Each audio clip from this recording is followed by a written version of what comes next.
Hoje a gente vai falar sobre a publicação recente, capitaneada por uma cientista australiana e por um cientista americano, mas endossada por mais de 230 cientistas de mais de 30 países.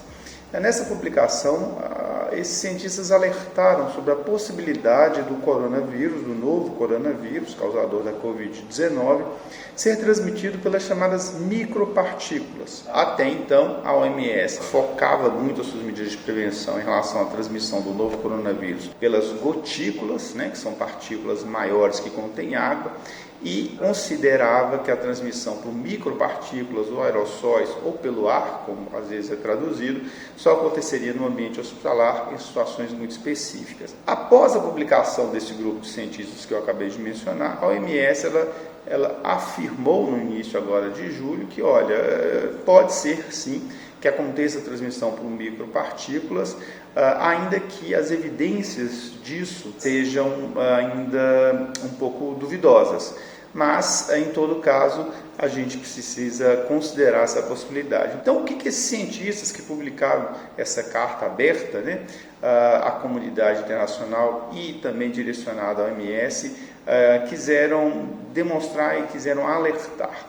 Eles quiseram dizer o seguinte: não é só nesse contexto de ressuscitação cardiopulmonar, de intubação, que as micropartículas seriam capazes de transmitir o novo coronavírus. Isso poderia, em tese, acontecer também em ambientes fechados, principalmente com pouca ventilação e principalmente quando você tem um número maior de pessoas lá dentro. Isso traz um alerta para a necessidade de se adotar medidas que têm que ser mais universais em relação à prevenção de transmissão por essas micropartículas. A doença tipicamente transmitida pelo ar é a tuberculose, que é um exemplo aí dessa situação.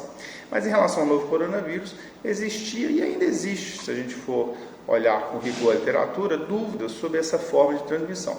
Mas os dados já existentes na literatura são suficientes para, no mínimo, tornar essa hipótese plausível ou razoável. E, diante dessa possibilidade, é interessante se aplicar medidas preventivas.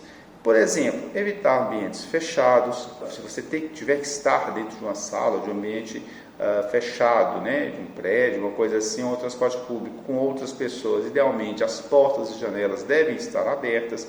Se possível, esses ambientes devem contar com exaustores, até, se possível, com filtros do ar, que puxam aquele ar, filtram e jogam o ar para a área externa.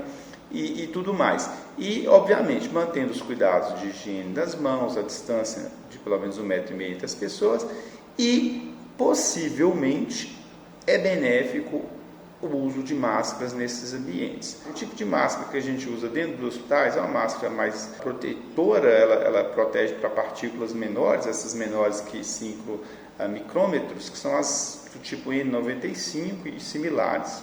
Usar esse tipo de máscara fora do ambiente hospitalar é necessário? Se você for se submeter a ambientes fechados, realmente sem ventilação e com um número grande de pessoas, é sim recomendável. Mas do ponto de vista prático é muito difícil a gente tornar o uso desse tipo de máscara universal, ou seja, todo mundo usar. Primeiro que elas são muito caras e não estariam disponíveis para todo mundo. Então, o mais racional do ponto de vista de saúde pública é a gente evitar situações em que esse tipo de máscara seria efetivamente necessário ou indicado.